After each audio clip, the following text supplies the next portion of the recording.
Across the world, ancient mysteries are still waiting to be revealed. From forgotten cities and strange artifacts to traces of vanished civilizations, questions remain. Did our ancestors once possess technology far beyond our imagination? Join me as we explore the mysteries of human history in today's video. So fasten your seatbelt as we dive into today's mystery. But first, you'll have incredible luck if you like and subscribe before this video ends.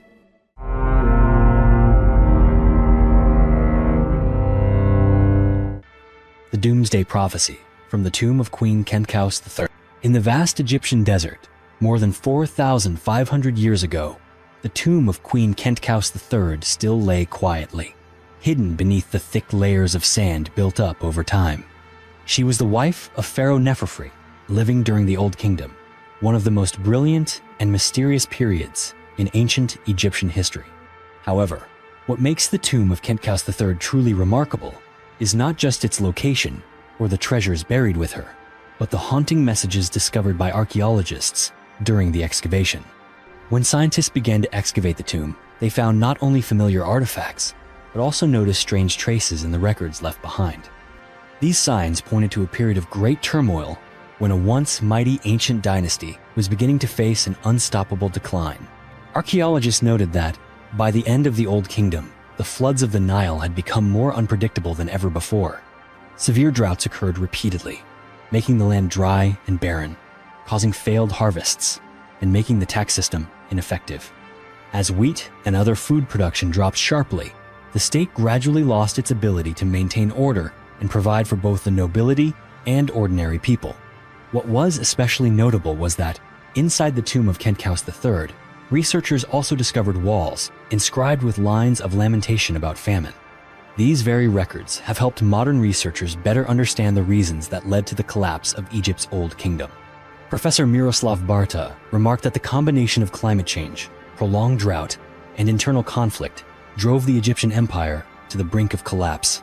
In less than 2 centuries after Khentkaus III died, the flow of the Nile gradually dried up and the entire ancient Egyptian society fell into chaos, marking the beginning of the First Intermediate Period, a time filled with instability. Ancient nuclear catastrophe, Mohenjo-Daro. If you ever thought that destructive technology was only a story of the 20th century, take a moment to learn about Mohenjo-Daro, an ancient city of the Indus Valley civilization. Around 4,500 years ago, Mohenjo-Daro was a thriving metropolis, remarkable for its surprisingly advanced urban planning. The city featured straight roads, systematically organized residential quarters, intricate water channels, and especially vast public bathhouses. These achievements show that the people of Mohenjo-Daro had mastered principles of construction, engineering, and urban management from a very early time. However, what has made Mohenjo-Daro the subject of intense debate lies in the mysterious traces of destruction that remain. When archaeologists excavated this city, they found many bricks and pottery shards that had been melted or deformed, as if they had been subjected to the extreme heat of a thermonuclear explosion. Even more striking, layers of ash with signs of radioactivity were recorded in many areas of the city. Particularly notable was the discovery of human skeletons that remained completely intact, as if the entire city had been wiped out in a single instant. Researcher David Davenport spent 12 years investigating this mystery and put forward a bold hypothesis. Mohenjo-Daro was once the victim of an ancient nuclear disaster. In his book Atomic Destruction in 2000 BC, he pointed out that material evidence such as melted bricks, radioactive ash, and undisturbed skeletons all matched the aftermath of an atomic explosion. Beyond the physical evidence, many scholars have connected this catastrophe to ancient Indian legends. In the epic Mahabharata, the Brahmastra, a weapon of unimaginable power, was described as producing a light as bright as 1,000 suns, burning everything in its path, and leaving lingering effects similar to radiation sickness. Some legends even mention victims losing their hair and nails, and water sources becoming contaminated, details that are eerily similar to the aftermath of a real nuclear blast. The story of Mohenjo-Daro also brings an unsettling connection to modern times. Robert Oppenheimer, known as the father of the atomic bomb, after witnessing the first test of nuclear weapons in New Mexico in 1945, famously quoted the Bhagavad Gita, "Now I am become death, the destroyer of worlds." Oppenheimer had a deep interest in Indian philosophy and legends, prompting many to wonder, Did modern scientists unintentionally recreate a force that an ancient civilization once knew? Mausoleum of Halicarnassus, the great tomb of the Hellenistic age. If you visit the modern city of Bodrum today, once the site of ancient Halicarnassus on the shores of the Aegean Sea, you are standing on ground that once witnessed one of the most famous wonders of the ancient world, the Mausoleum of Halicarnassus. The story of this monument began around 350 BC, when this land was under the rule of the Persian Empire. At that time, Mausolus, a powerful satrap, decided to build for himself a tomb unlike any structure that had ever existed before. After Mausolus passed away, his wife, Artemisia II, continued the construction as a way to remember and honor her husband. What made this tomb truly extraordinary was not only its massive scale, but also the harmonious blend of three great architectural traditions: Greek, Egyptian, and Lydian. The most renowned architects and sculptors of the era were invited to Halicarnassus to take part in its design and construction. Two talented architects, Satyros and Pythias of Priene, created a rectangular structure with a solid foundation and a distinctive stepped pyramid roof. Atop the roof stood an enormous, intricately carved chariot statue drawn by 4 horses, symbolizing power and victory. Each side of the mausoleum was a true work of art, entrusted to 4 of the greatest sculptors of the time: Scopas, Leochares, Timotheus, and Bryaxis. They created reliefs and stone statues depicting gods, warriors, and vibrant mythological stories. Every tiny detail on these reliefs radiated sophistication and creativity, forming a symphony of art that was unmatched in the history of Western architecture. The Mausoleum of Halicarnassus, towering about 45 meters above the heart of the ancient city, stood as proof of the convergence of many cultures and humanity's desire for immortality. It became a symbol of power not just for Mausolus and Artemisia II, but also a testament to the creative force of the Hellenistic age, known throughout the world. Today, although only the foundations and a few large stones remain in Bodrum, the Mausoleum of Halicarnassus is still remembered as a timeless icon. It reminds the world of the dazzling development of ancient art and architecture, and of the creative spirit and ambition to push beyond human limits that existed thousands of years ago. The Red Queen, Mystery of the Mayas' Scarlet Queen. The story begins in 1994, when Fanny Lopez Jimenez, a young and passionate archaeologist, noticed a small crack on the stone steps of an ancient temple. Her attention to this seemingly insignificant detail set off a journey of discovery that led to one of the most important archaeological finds of the 20th century, the Tomb of the Red Queen. As the archaeological team carried out the excavation, they gradually uncovered a labyrinth of 3 interconnected stone chambers, all buried deep within the architecture of a Maya temple. The first 2 chambers contained only faint traces of ancient rituals, but the third held a tremendous secret. In the dim and solemn space, they discovered a large stone sarcophagus, its lid covered with bright red powder. When the lid was lifted, the archaeologists were astonished to find the remains of a noblewoman lying in silence amidst a thick layer of cinnabar. This mineral, once used by the ancient Maya in ceremonies associated with immortality and to signify supreme power, made the scene even more extraordinary. Beside the noblewoman's remains were incredibly valuable objects, reflecting the luxury and high status of the deceased. Everything, from the materials used to the careful arrangement, demonstrated the significance of the woman who had been laid to rest there. Yet, despite using a variety of modern analytical methods, scientists still have not determined the true identity of the Red Queen. She could have been a queen who ruled over Palenque, the wife of a famous king, or a powerful priestess holding the highest religious authority. The ambiguity surrounding her identity only adds to the allure of this mystery, because in Maya history, the power of noble women was not limited to family life but extended into politics and religious ceremonies as well.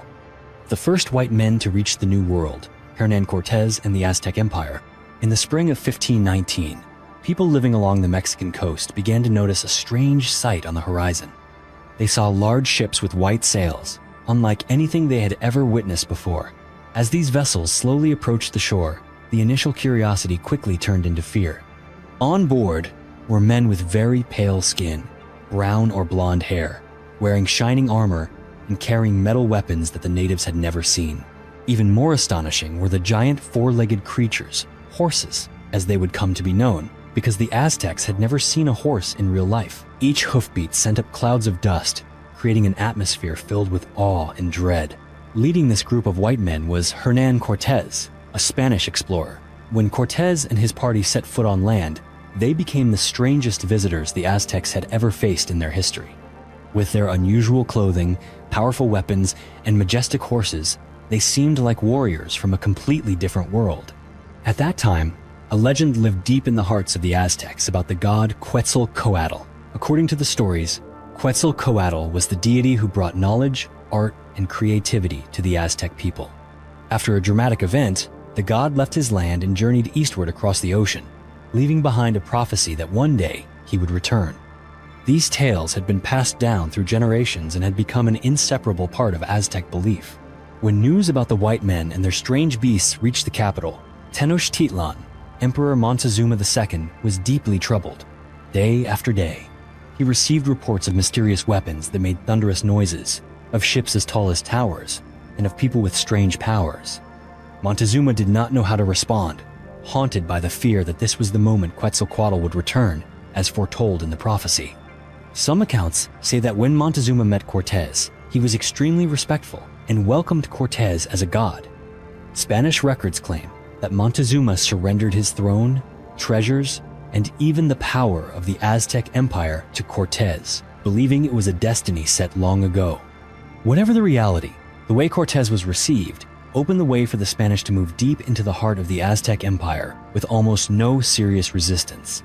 In just 2 years, an entire brilliant civilization that had existed for centuries collapsed completely before the might of the Europeans.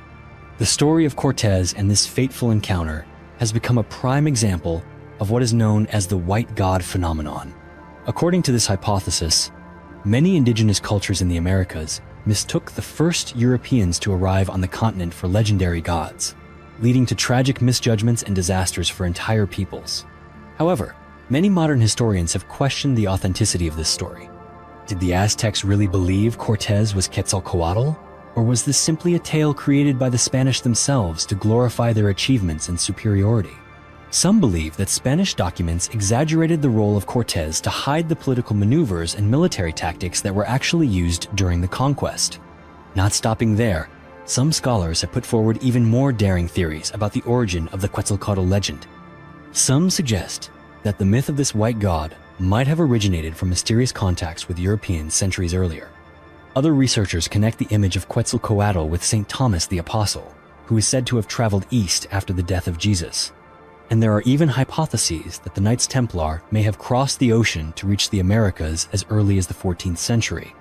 Although these theories remain controversial and lack solid evidence, they have ensured that the story of Cortés and the Aztecs remains one of history's greatest mysteries.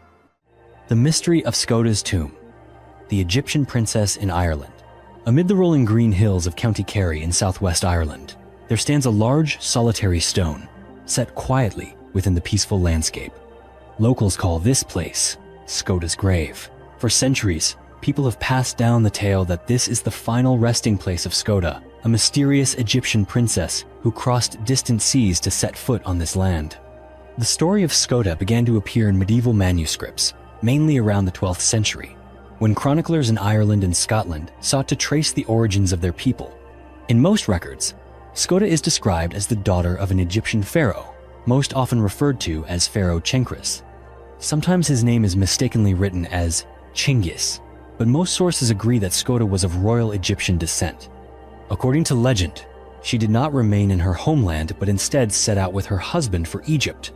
The two had a son named Goidelglas, who was later said to have created the Gaelic language by combining many tongues after the fall of the Tower of Babel. For the Irish, that story was both a legend and an explanation for the origins of their language and their people. In another version of the legend, Skoda is described as the wife of Mil Espain, a warrior king from the Iberian Peninsula.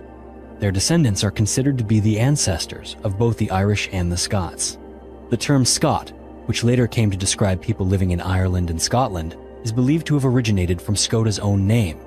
The tale of this Egyptian princess is not only preserved in ancient chronicles, but has also become a source of pride and an indispensable part of local folklore. However, when modern historians examine these legends, most agree that they were likely invented to provide the Celtic tribes with a noble origin. Still, there are puzzling details that scientists have yet to fully explain. Among archaeological discoveries, the skull of a Barbary ape was once found at an ancient site in Ireland. This species of monkey is native to North Africa and was particularly common in ancient Egypt, so its presence in a remote place like Ireland has stirred considerable debate among archaeologists. Furthermore, advances in modern science have raised new questions about this mystery. At the end of the 20th century, researchers analyzed the DNA of a woman's skeleton dated to about 5,200 years ago, found near Belfast in Northern Ireland. The genetic tests showed that this woman shared characteristics with ancient populations from the Middle East. This finding suggests that there were migrations or exchanges between Ireland and distant eastern lands long before the legends of Skoda ever appeared. Even so, not everyone is convinced by these romantic connections between ancient Egypt and Ireland. In 1999, an archaeological team conducted a thorough investigation at the site known as Skoda's Grave. After their survey and analysis, experts concluded that there was not enough evidence to identify this as a significant archaeological site or as the real burial place of any Egyptian princess.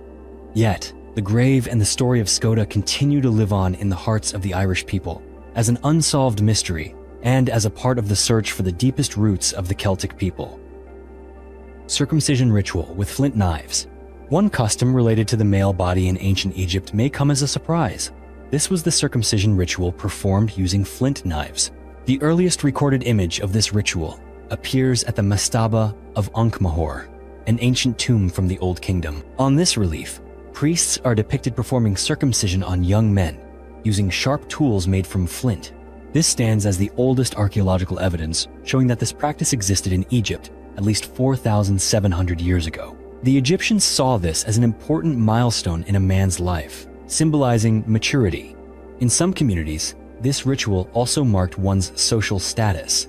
However, the practice was not widespread among all people. It was usually reserved for certain groups, often the upper class or those about to assume significant positions in society. Some theories suggest that the ritual was tied to creation myths or held a deeper spiritual meaning. Pre-Columbian contacts across the Pacific, Polynesia, and South America. For centuries, most people believed that the vast oceans had kept ancient civilizations apart, making contact between them impossible until European explorers like Christopher Columbus appeared. However, there is growing evidence that daring transoceanic voyages took place long before Europeans ever set foot in the New World. One of the most debated stories involves the epic journeys of the Polynesians across the Pacific Ocean. Around the year 1150 AD, Polynesian sailors may have left their small islands behind to explore the world's largest expanse of open water. They had no compass or paper maps. Instead, they relied entirely on observing the stars to find their way. These navigation skills were passed down from generation to generation and became the key to survival on journeys that could last for months at sea. The most compelling evidence for the theory of early contact is the mysterious presence of sweet potatoes. Sweet potatoes originated in South America, yet they were widely cultivated on Polynesian islands long before Europeans discovered the Pacific. Polynesians call sweet potatoes kumara, a name almost identical to kumara in the Quechua language of Peru. The similarity goes beyond the name. The sweet potato appeared in Polynesia hundreds of years before European exploration, raising the possibility that there was contact and exchange between two civilizations separated by thousands of miles of ocean. Further supporting this, archaeologists have found obsidian stone tools with Polynesian characteristics at sites in South America. In the opposite direction, along the coast of Chile, scientists have discovered the bones of ancient Polynesian chickens. These rare physical clues suggest that Polynesians not only reached South America, but also brought their plants and animals with them. For a long time, many scholars dismissed this idea, arguing that the Pacific crossing was far too long for primitive wooden canoes. However, modern research has shown that Polynesian double-hulled canoes were extremely well designed for long voyages across the open ocean. Polynesian sailors could track the direction of ocean swells, the movement of clouds, and even the color of the water to determine their position. These skills allowed them to make journeys that Westerners once thought impossible. The greatest achievement of modern science is genetic analysis. When scientists conducted DNA studies on indigenous communities in Polynesia and South America, they discovered genetic exchange between the two groups. This means that before the arrival of Europeans, Polynesians and South Americans had already met and possibly lived and married together.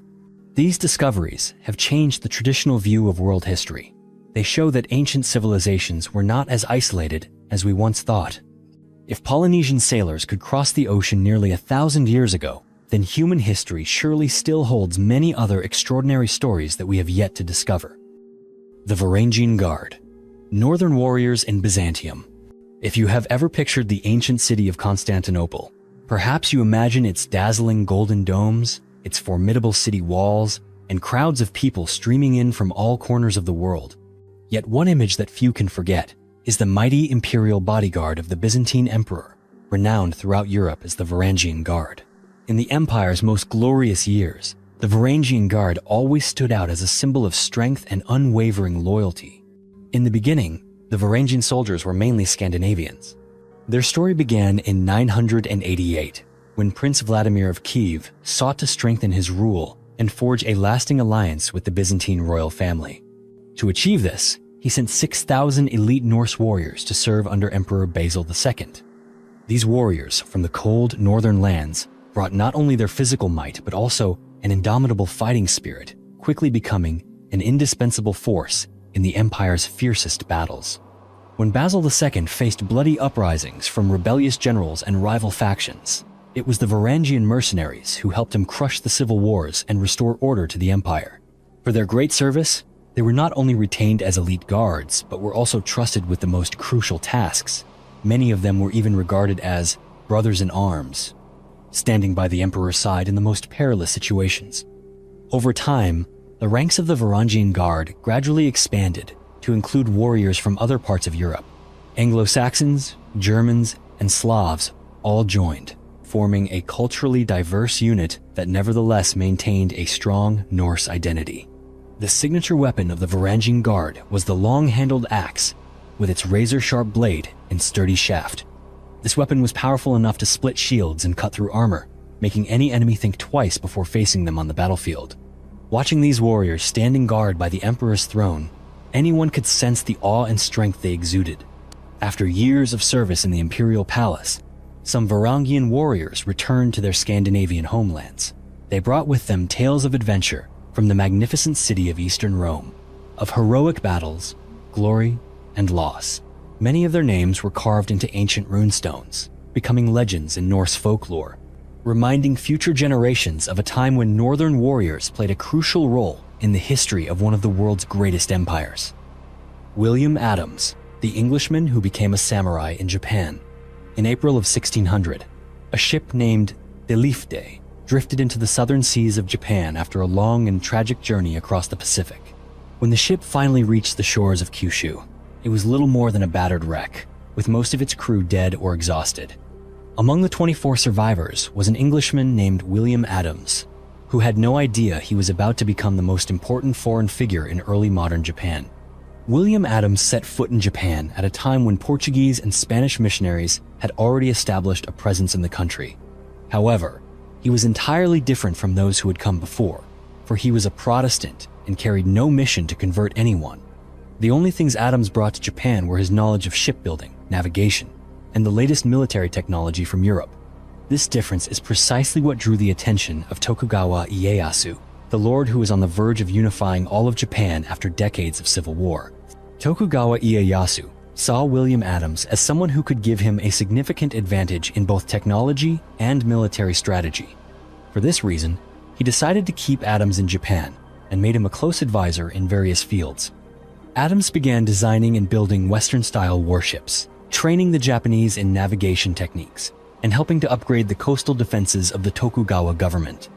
Thanks to Adams's assistance, Ieyasu gradually strengthened his naval power and limited the influence of the Portuguese and Spanish forces that were becoming increasingly active in Japan. By 1603, when Tokugawa Ieyasu officially became shogun and ushered in the Edo period, William Adams was granted an honor no foreigner had ever received before. He was made a Hatamoto, a samurai in direct service to the shogun, and was given land, a house, and 80 servants. Tokugawa even gave him a Japanese name, Miura Anjin, meaning pilot of Miura, linked to the region where Adams was granted his estate. Though he lived in glory and power, William Adams was never allowed to leave Japan. He He spent the rest of his life in this country, married a Japanese woman, had children, and gradually became a part of local society. When the English first established diplomatic relations with Japan in 1613, William Adams played a crucial role in negotiating and signing trade treaties, but he still never returned to his homeland. In the end, he was remembered as the only Western samurai in Japanese history, a figure who inspired countless stories, novels, and even films in later generations. Dolmen de Menga, Stone Age wonder in Spain. In the region of Andalusia in southern Spain, among gentle hills and endless fields, there is an ancient monument that has quietly endured through the centuries. Its name is Dolmen de Menga. This is one of the most remarkable prehistoric sites in Europe, a testament to the talent and intelligence of the early communities who lived on the Iberian Peninsula more than 5,000 years ago. The story of Dolmen de Menga began in the early 20th century, when Armando de Menga Maris, a local landowner, was digging the foundation for a small building on his land and unexpectedly struck large stones buried deep underground. Not long after, he realized these were not just ordinary stones, but could be part of an ancient structure that had been hidden for ages. This discovery quickly caught the attention of archaeologists, and in 1924, German archaeologist Hugo Obermeier came to conduct the first comprehensive excavation here. When Obermeier and his team removed each layer of earth and stone, they discovered a scene that was both mysterious and impressive. 8 sets of human remains, buried in the fetal position, each carefully placed in the main chamber of the dolmen. Around them were stone knives, ceramic cups, and precious fossil fragments. These burial objects tell the story of an ancient culture that cared about funeral rituals and also created sacred symbols tied to the cycle of life. Architecturally, Dolmen de Menga is a massive structure, with a corridor over 20 meters long leading straight into the main burial chamber deep underground. The entire entrance and chamber were built from giant monolithic stones, each weighing up to several dozen tons. What is astonishing is that these stones were arranged with great precision, without cement or any binding materials.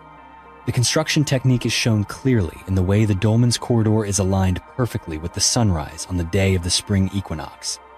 On this special day, the first rays of sunlight shine straight into the burial chamber, creating a mysterious scene that symbolizes rebirth and eternity. On the stones inside the dolmen, scientists have found many carved patterns and traces of color, ranging from simple geometric shapes to images of warriors and religious ceremonies. Many of the stones were made from rare materials not found locally, which shows that these prehistoric communities once maintained wide trading networks, overcoming the challenges of terrain and their time. Today, Dolmen de Menga is recognized as a national monument of Spain and is part of the UNESCO World Heritage List. Scientists continue to study not only its architecture, but also the cultural, religious, and social meaning that the dolmen carries. The Headless Men, Blemmies. Within the pages of ancient books, one can find the image of a headless man standing motionless. His body is powerfully built, with unusually broad and tall shoulders. But what truly draws attention is the fact that his face is not where it should be, upon his neck, like an ordinary person. Instead, his deep-set eyes and expressionless features appear right in the middle of his chest. This man is not just an ordinary figure. He represents a strange race known as the Blemmies, headless beings who were once believed to live in the unexplored corners of the world. For more than 2,000 years, the legend of the Blemmies has lingered in historical records and in the imagination of mankind. Historians believe the earliest accounts of the Blemmies appeared during the time of Herodotus, the famous Greek historian who lived in the 5th century BC. In his writings, Herodotus described headless people living in the remote eastern lands of Libya. Later, in the Roman era, geographers like Pomponius, Mela, and Pliny the Elder expanded on the story. They described the Blemmies as having faces on their chests, said to inhabit somewhere in the regions of Ethiopia or Nubia. By the Middle Ages, the image of the Blemmies became even more familiar in the minds of Europeans. The Hereford Mappamundi, a world map drawn in 1300, placed them deep within the mysterious continent of Africa. Other manuscripts, like the Livre des Merveilles, illustrated the Blemmies in vivid detail, short, muscular, and completely headless. But as European expeditions expanded, the supposed location of the Blemmies shifted as well. In 1436, the Venetian mapmaker Andrea Bianco placed the Blemmies in India. By the early 16th century, the Ottoman admiral Piri Reis marked the figure of a headless man near the region of Brazil. In 1596, the English explorer Sir Walter Raleigh, during his quest for the fabled city of gold El Dorado, recorded that he believed headless men still wandered in South America. Raleigh himself never saw them, but he claimed that every native he met insisted the Blemmies were real. Even the famous writer Shakespeare mentioned men whose heads do grow beneath their shoulders in plays like Othello and The Tempest. So why has the image of these headless men survived through so many centuries? Some researchers believe it may have started when desert warriors, bending low behind their shields, gave the distant impression that they were headless. Another theory suggests that indigenous people wearing head-covering garments caused European explorers to be mistaken. There are even comparisons between the posture of the bonobo chimpanzee and the old drawings of the Blemmies. The Blemmies were not just monsters in stories. They became symbols of the unknown, reflections of fear and wonder at the vast world lying beyond the borders of civilization. Pharaoh versus the river, King Pharaoh and the legend of the Nile. Among the strangest legends of ancient Egypt, there is one story that always stands out, the tale of King Pharaoh and his confrontation with the Nile River. This story was recorded by the historian Herodotus, who spent years studying and writing about the ancient civilizations he encountered. Even though many modern scholars believe Pharaoh was only a legendary figure, his story is still often retold to illustrate how the ancient Egyptians viewed the power of humans in the face of nature.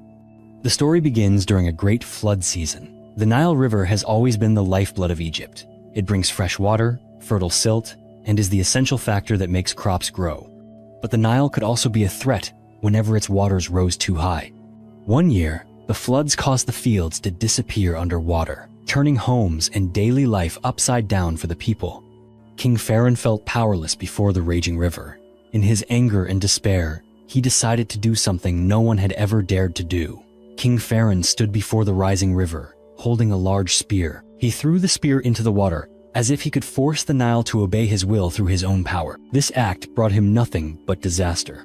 As the spear hit the water, the river suddenly splashed up and injured King Pharaoh's eyes. He was instantly blinded. From that moment on, King Pharaoh lived in darkness for 10 long years. The best healers were summoned to the palace, but no one could find a cure for the king's eyes. His despair only grew deeper as every remedy failed. After 10 years, a prophet appeared. He told the king there was only one way to restore his sight. The king had to wash his eyes with the urine of a woman who was completely faithful to her husband. This condition may sound strange now, but in ancient times, such things were not uncommon. King Pharaoh had no other choice. He summoned the women of the kingdom to the palace. One by one, each woman had to undergo this bizarre test, including his own queen, but the result was always the same. The king's eyes showed no sign of healing. Only when a mysterious woman came forward did the king begin to see the light again. However, King Pharaoh did not stop at curing himself. When he discovered that so many other women, even his queen, had failed the test, he became furious and ordered all those women to be burned alive. It was a brutal end for those who were not so fortunate. After this ordeal, King Pharaoh erected a large stone pillar in the city of Heliopolis to commemorate this strange event in his life. According to some ancient records, this pillar was later taken to Europe by the Romans. Many modern historians believe that King Pharaoh was a figure woven together from many different legends. Some say that this story reflects the ancient Egyptian belief in the power of nature and the limits of human authority. The Egyptian reverence for cats. In ancient Egypt, no animal was ever worshipped as deeply as the cat. The Egyptians believed that cats were sacred beings, the embodiment of the goddess Bastet. When an Egyptian saw a cat wandering through the house or along the street, they felt the presence of the divine watching over them. Egyptians believed that the goddess Bastet brought peace to families, protected children, and kept misfortune away from daily life. Because of this, cats became an indispensable member in every household. People would raise cats in their homes, care for them, and love them as part of the family.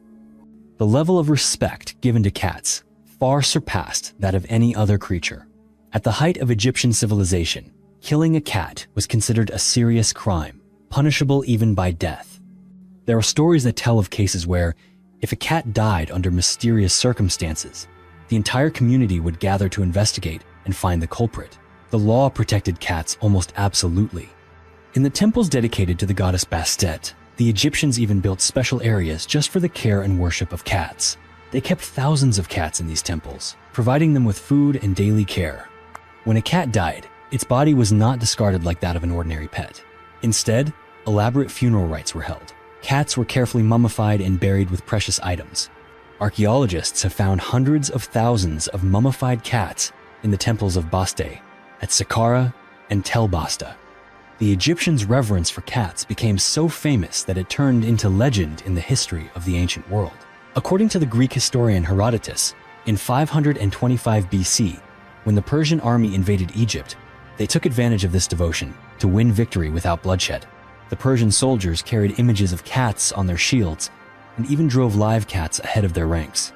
The Egyptians, afraid of harming these sacred creatures, did not dare to fight back and were ultimately forced to surrender. Even though this detail may have been exaggerated over the centuries, it still demonstrates the power of belief and the reverence the Egyptians held for cats. Strange stories about the dead. Necrophilia. Beneath the mysteries of the afterlife and the mummification rituals of ancient Egypt, there remain stories that still make us shudder today. One of these is the obsession with the dead. According to the Greek historian Herodotus, the ancient Egyptians had very strict rules to protect the bodies of beautiful women after they died. In fact, to prevent any risk of violation by the very embalmers themselves, families would often wait until the body had already started to decompose before sending it to the mummification workshop. The reason for this came from stories that circulated about how corpses sometimes became the object of depravity for certain people in the profession. To prevent this, families chose to keep the body at home longer than usual. They knew that once the body began to decay, anyone with bad intentions would lose interest. This rule not only showed their caution, but also reflected a dark side of the history of mummification. Stories of necrophilia are not limited to Egypt. In ancient Judea, King Herod was known for his obsession with a beautiful woman he had once loved. When she died, the king did everything he could to keep her body with him for years, and some even rumored that he preserved his lover's corpse in honey for 7 years, just to satisfy his strange feelings. Ancient South American cultures, particularly the Moche civilization, also left traces of this phenomenon. Archaeologists have found ceramic pieces depicting human skeletons interacting with the living, though no one knows for sure whether these images were ritual symbols or a reflection of a real custom that once existed. Even medieval Europe was not free from eerie tales about the dead. During power struggles and religious conflicts, many rival groups accused each other of necrophilia, using it as proof of their opponent's moral corruption. These accusations not only aimed to destroy reputations, but also heightened the fear and obsession of an entire era. For thousands of years, from ancient Egypt to distant cultures elsewhere, the obsession with the dead and the taboos that surround it had become an inseparable part of human history. The origins of the Hyksos, foreigners who ruled Egypt. For centuries, history books have often described the Hyksos as brutal invaders who conquered and ruled the land of Egypt by force. However, recent archaeological discoveries and modern research have gradually shed light on the true origins of this people, revealing a story far more complex than the old legends we have long believed. Modern scientists have carried out a groundbreaking study at Tel El Daba, the ancient capital of the Hyksos in the Nile Delta. Here, they collected and analyzed the teeth of 75 skeletons, representing many generations of people who once lived in this area. By examining the ratios of strontium isotopes, researchers discovered that most of those buried at Tel El Daba were not born in Egypt. They came from various regions of the Near East, such as what is now the Levant. What is especially interesting is that the migration of the Hyksos did not happen all at once, nor was it a massive wave of invasion as many have imagined. Instead, scientists found that these foreigners arrived in Egypt in small groups, gradually integrating into the local society over many generations. They started families, took part in economic and trade activities, and over time became an essential part of the native community. As years passed, some Hyksos families, thanks to their wealth, networks, and organizational skills, rose to positions of leadership and ultimately took power, founding the Hyksos dynasty in Egypt around the 17th century BC. This discovery not only changes how we view the past of ancient Egypt, but also shows that history is always more diverse and complicated than what is usually told. The Hyksos people, who began as ordinary immigrants, became the leaders of a flourishing civilization through many years of adaptation and integration.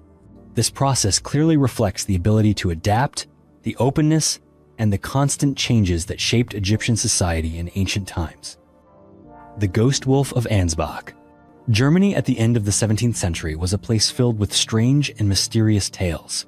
One of the most famous legends from that era comes from the small town of Ansbach in Bavaria, a place where, in the autumn of 1685, the villagers faced a terror they had never known before. It all began when an unusually large wolf appeared in the forests near Ansbach. At first, it attacked only the villagers' livestock, but soon after, children began to disappear under mysterious circumstances. Darkness and fear spread across the countryside. People whispered that this was no ordinary predator. Many believed that the spirit of Michael Licht, a former mayor known for his cruelty, who had died not long before, had returned in the form of this wolf to spread terror and take revenge for the wrongs he had committed. The rumors grew more and more intense.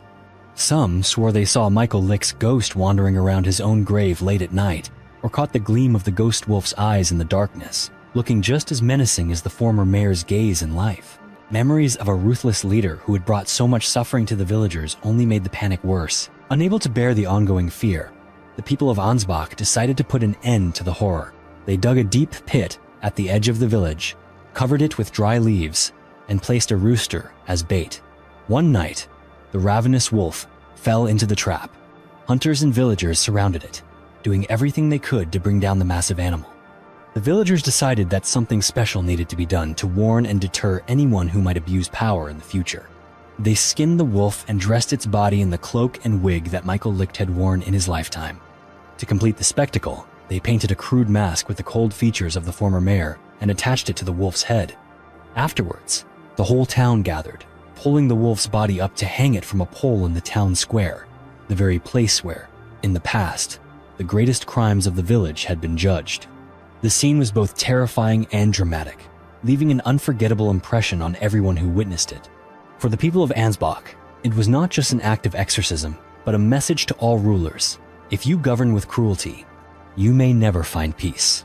The story of the Ghost Wolf of Ansbach is not only a reflection of the fear of wild beasts, but also a reminder of the power of the community against greedy, ruthless leaders. Nanotechnology in the Lycurgus Cup of ancient Rome. In the history of ancient Rome, few artifacts have surprised modern scientists as much as the Lycurgus Cup. This is a glass cup with the remarkable ability to change color depending on lighting conditions. When viewed under reflected light, the cup appears a deep, cloudy green. But when light shines through it, the entire cup glows with a vivid, striking red. For decades, this phenomenon puzzled researchers. It was not until the 1990s that scientists finally found an explanation for this mystery. The Lycurgus cup was crafted from glass containing extremely tiny nanoparticles of gold and silver. These metal particles are only 1,000th the size of a grain of salt, virtually invisible to the naked eye. However, they are capable of interacting with light in a very special way. When light hits the surface of the cup, electrons on the surface of the metallic nanoparticles begin to vibrate, creating what is known as a plasmon resonance effect. As a result, the cup's color changes dramatically, depending on the viewing angle and the type of light that strikes it. What is truly astonishing is that Roman glassmakers were able to create this magical color-changing effect more than 1,600 years ago. Scientists still debate whether the Romans actually understood the concept of nanotechnology. Perhaps they did not know the term nano as we do today, but they clearly mastered the secrets of material blending to create a visual effect never before seen in history. The Lycurgus cup is not only a unique glass artwork, but also carries a deep symbolic meaning. On its surface are carvings that tell the legend of King Lycurgus of Thrace and the god Dionysus, the god of wine and chaos. According to myth, King Lycurgus challenged Dionysus and paid a heavy price when he was entangled by divine grapevines, symbolizing the power and punishment of the gods. The red color of the cup is thought to represent wine, while the green hue reflects the image of the vines. Today, the Lycurgus cup stands as one of the most vivid examples of the blend between art, material science, and the imagination of ancient Rome. It raises a profound question for posterity. Could ancient civilizations have possessed knowledge of technologies that we are only now beginning to discover? Sutton Hoo, the legendary ship burial of the Anglo-Saxons. In 1938, across the rolling fields of Suffolk, England, Edith Pretty was a widowed woman living with her son in an old mansion. On her estate stood two large, solitary burial mounds that had long been woven into local folklore. People in the area often whispered that ancient treasure might be hidden beneath the earth, or that these mounds were the resting places of powerful figures from centuries past. Over the years, such legends kindled a growing curiosity in Edith. Unable to resist her urge to uncover the truth, Edith invited Basil Brown, a self-taught but deeply passionate and dedicated archaeologist, to investigate the secrets beneath the mounds. Basil Brown began the excavation with simple tools, patiently brushing away centuries of earth covering the mound. Right from the early days, he noticed unusual traces below the surface, fragments of wood that had completely decayed but left a clear imprint in the sandy soil. As he dug deeper, he realized he was standing before the outline of a massive ship that had been buried long ago. The vessel measured nearly 27 meters in length and stretched east to west along the mound. No one in England at that time had ever witnessed a discovery quite like this. After days of meticulous work, Basil Brown and his team unearthed the entire hull and ventured inside. Within the ship, they found countless precious artifacts placed alongside the remains of a significant individual. Among these was a slender lyre, perhaps once filling royal halls with ancient music. There was also a sword and a large shield, symbols of strength and leadership for the one entombed in the ship. Particularly remarkable was a silver plate of Byzantine origin, suggesting that the tomb's owner was not only powerful, but had wide connections with cultures far beyond England. And standing out among the treasures was the famous Sutton Hoo helmet, adorned with intricate carvings, gold, and bronze fittings, a testament to the peak of Anglo-Saxon craftsmanship and artistry. Archaeologists studied these relics and theorized that this was the final resting place of an Anglo-Saxon king, most likely Redwald, the most powerful ruler of the East Anglia Kingdom in the early 7th century. Before this discovery, most historians still considered the Anglo-Saxon era the Dark Ages, a period thought to be bleak and lacking culture following the fall of the Roman Empire. But the findings at Sutton Hoo changed everything. The treasure and exquisite artifacts from the ship burial proved that Anglo-Saxon society was highly developed. They traded with distant lands, created magnificent works of art, and held elaborate burial rituals for their nobility. Today, the treasures from the Sutton Hoo ship burial are carefully preserved and displayed at the British Museum. They stand not only as evidence of the Anglo-Saxons' wealth and craftsmanship, but also as a gateway for us to look back at an age once forgotten. This discovery rewrote history, making Sutton Hoo a symbol of the revival of learning and artistry in what was once thought to be England's darkest age. The advanced dentistry of the Maya. When people think of the Maya civilization, most immediately picture ancient pyramids, massive stone statues, or the mysteries of astronomy they left behind. But few realize that the Maya were also masters of dentistry and oral care. Thousands of years ago, they developed a remarkably sophisticated and scientific method of dental adornment that still amazes researchers today. The Maya did not simply protect their teeth.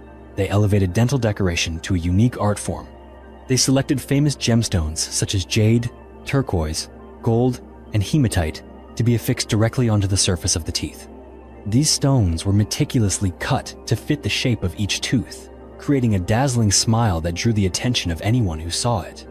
The practice of inlaying gemstones wasn't limited to royalty or the nobility, but was popular even among commoners. At the height of Maya civilization, a sparkling smile became a symbol of confidence, health, and social power. Everyone aspired to have beautiful teeth adorned with gemstones as a way of affirming their personal status.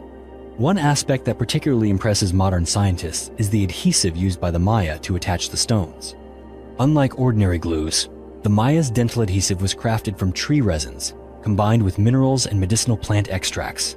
This compound was exceptionally durable, keeping the gemstones firmly attached for thousands of years without coming loose. Moreover, its natural ingredients had antibacterial properties, helped prevent fungus, and reduced inflammation very effectively.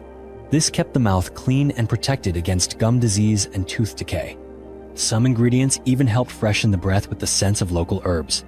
The Maya's technique for drilling holes in teeth was another remarkable achievement. They used extremely sharp handmade tools, capable of drilling tiny holes in the teeth without causing pain or damaging the inner pulp. Maya dental artisans had a clear understanding of dental anatomy and knew precisely which spots could be drilled without serious harm. The process required patience, skillful hands, and a deep understanding of oral health.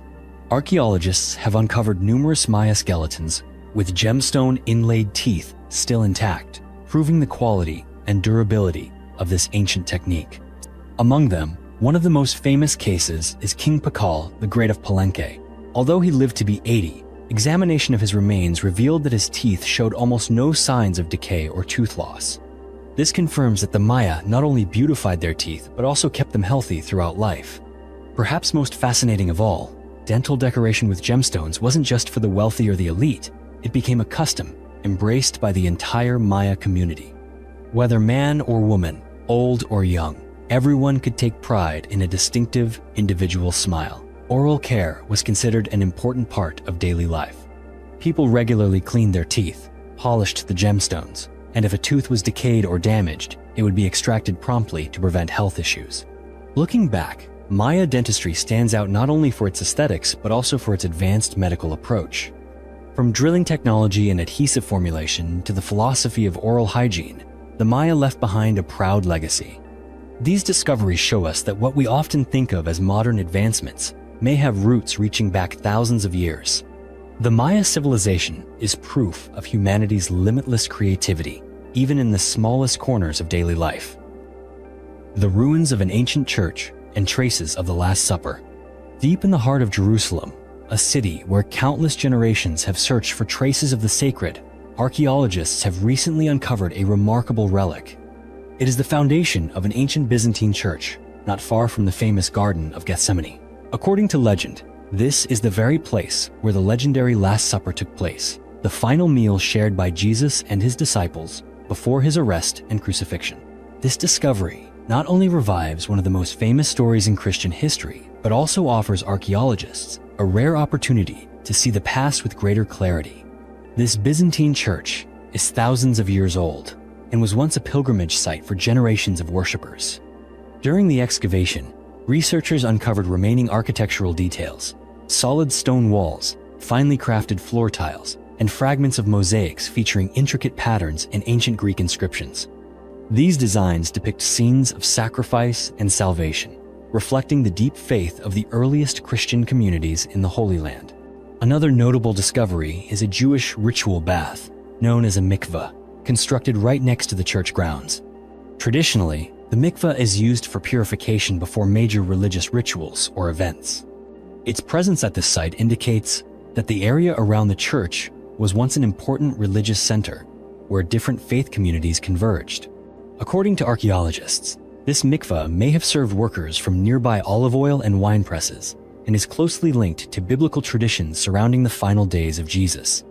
Remarkably, several carvings and architectural symbols found here relate directly to the image and life of Jesus. Some fragments depict his sacrifice, his compassion, and the final moments of his earthly life.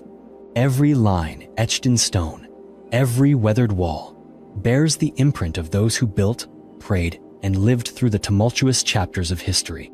To this day, experts have yet to pinpoint the exact location of the Last Supper described in the Bible. However, the archaeological discoveries near the Garden of Gethsemane have sparked new hope among researchers that one day, humanity may find the place that witnessed the most sacred moment in Christian history. Every stone, every revealed architectural detail marks another step forward in the quest to uncover the truth of the past, a place where fact and legend merge, leaving behind mysteries that have never faded. The amulets of Lamashtu and Pazuzu, ancient Mesopotamia. In ancient Mesopotamia, where the Tigris and Euphrates rivers meet, belief in gods and supernatural forces was an essential part of daily life. Among the most mysterious figures of that era, none was more terrifying than Lamashtu, a notorious demon who haunted countless families with fear. Lamashtu was described as a creature with a hairy body, a lion-like face, donkey's teeth and ears, long hands, sharp claws, and the fierce legs of a bird of prey. According to legend, Lamashtu preyed on pregnant women and small children, always seeking to harm the most vulnerable in society. To guard against the threat of Lamashtu, the people of ancient Mesopotamia created special protective amulets. Families often hung these amulets above the beds of pregnant women or young children. The amulets were crafted from metal, clay, or stone, and were engraved with images of Lamashtu and magical symbols, with the hope of warding off evil and protecting the family from dangers unseen. For the people of that time, an amulet was not just a decoration, but a shield between life and death, between health and sickness. What is especially fascinating is that the back of these amulets always features the image of Pazuzu, another equally famous demon in Mesopotamian mythology. Pazuzu was usually depicted with a human body, the head of a lion or dog, eagle talons, large wings, and a scorpion's tail. Pazuzu was the god of the fierce winds, bringing storms and sometimes causing drought and disease. Yet in folklore, Pazuzu was known as the sworn enemy of Lamashtu. Because of this, despite his fearsome nature, Pazuzu was invoked as a protective deity who could drive away Lamashtu and save women and children from disaster. On the back of the amulet, Pazuzu's image was often carved prominently, sometimes even depicted overpowering or restraining Lamashtu. Thanks to this belief, many families felt safer during the most challenging times. Over thousands of years, these protective amulets have been preserved in great museums such as the Louvre, standing as proof of both the ancient world's fears and the eternal human desire to protect loved ones from dark forces. Today, when we look at the Lamashtu and Pazuzu amulets, we see not only the traces of a mysterious world, but also a powerful faith in protection and peace. Whether that faith was in the gods, or simply the hope of people facing life's uncontrollable hardships. The vegetable lamb of Tartary. There is a strange legend that once captivated explorers and European scholars for centuries. It is the tale of the vegetable lamb of Tartary, a creature both animal and plant, familiar yet completely alien to anyone hearing the story for the first time. According to the tale, in the faraway steppes north of the Caspian Sea, lands that old maps marked only with faint ink stains, there was a most peculiar kind of sheep. This sheep did not roam the fields like those in England or America. It had no legs to run or jump, nor did it ever leave its spot. Instead, the vegetable lamb grew straight up from the ground, its body firmly attached to a large root like the trunk of a gourd plant. Its wool was white, soft, and thick, looking no different from real sheep's wool that farmers sheared for warm clothing. Yet the whole body of the lamb was fused to the earth, as if it were a part of the plant itself. People said the vegetable lamb could only reach grass within the circle allowed by its stem. When it had eaten all the grass around it, it could not move further. Eventually, with nothing left to sustain it, it would wilt, die, and disappear back into the soil. All that remained was a barren patch, where the lamb had once grown, as if it had never existed at all. The story of the vegetable lamb appears in many ancient books, under various names. Some called it the vegetable lamb of Tartary, others the Scythian lamb, or Baramets. For centuries, scholars debated whether it was a real creature, a wonder of nature, or simply the invention of fanciful storytellers. The origins of this legend may trace back to distant ancient journeys.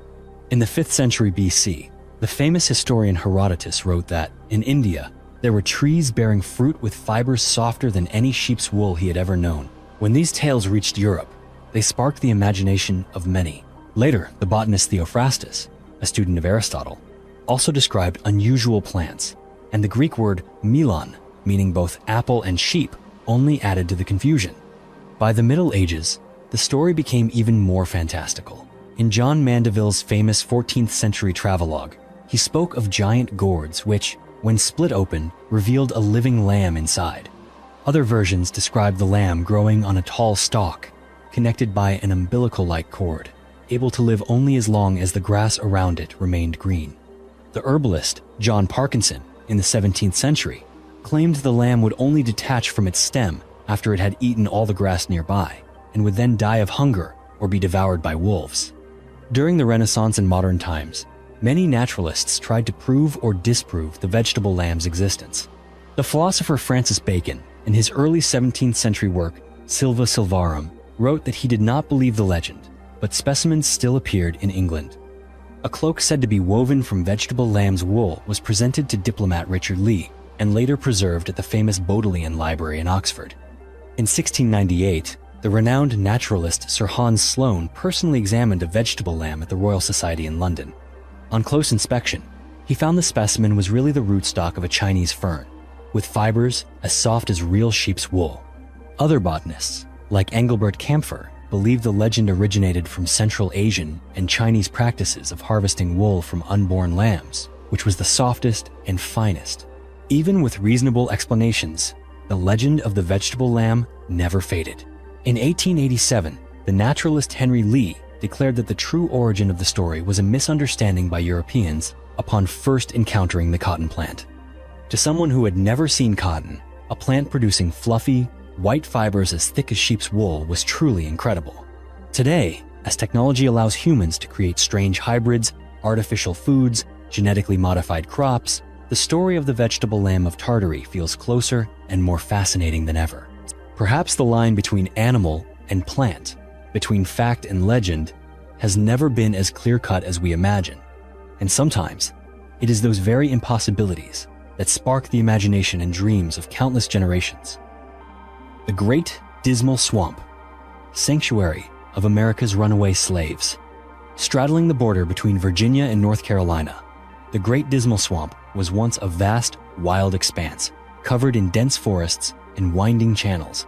Today, most of the swamp is preserved as a nature reserve, but few people know that for centuries, this place served as a secret refuge for those seeking freedom, runaway slaves fleeing the plantations of the American South. Before the American Civil War, the Great Dismal Swamp was like a world entirely apart from the outside. Escaped slaves plunged into this untamed wilderness, hoping to break free from their chains and leave behind the relentless pursuit of plantation owners and slave hunters. They had to learn how to survive under harsh conditions, with little food, fending off mosquitoes, venomous snakes, and unpredictable weather. Yet, in the heart of this deep, treacherous swamp, they found a way to live, building small, isolated communities that relied on hunting, gathering, and farming for survival. For many, life in the swamp was a return to the Stone Age, where everything had to be made by hand just to endure. Archaeologists today still face enormous challenges studying these communities. The Great Dismal Swamp's rugged terrain and year-round marshy soil make excavation incredibly difficult.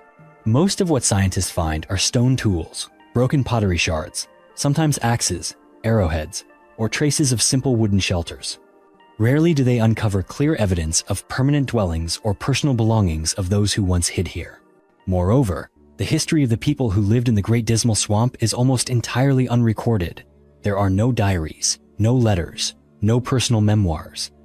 All that remains is passed down through oral tradition, through the memories of descendants or vague stories in later books and newspapers. That's why even the smallest archaeological finds become precious clues, offering glimpses into the quiet, resilient lives of those who dared to defy their fate. Today, when you walk into the Great Dismal Swamp, you can feel the silence, the wildness, and the sanctity of this land. Beneath ancient trees and calm waters, the story of runaway slaves searching for freedom still echoes. It stands as a testament to the enduring will to survive and the unquenchable thirst for liberty in American history. A history preserved in the silence of the earth, the water, and the nameless people who once lived and struggled in this remote wilderness. Thank you for staying with us until the end of today's video. Was there something that caught your interest or made you want to share your thoughts? Don't forget to subscribe to the channel and turn on notifications so you won't miss any of our upcoming stories.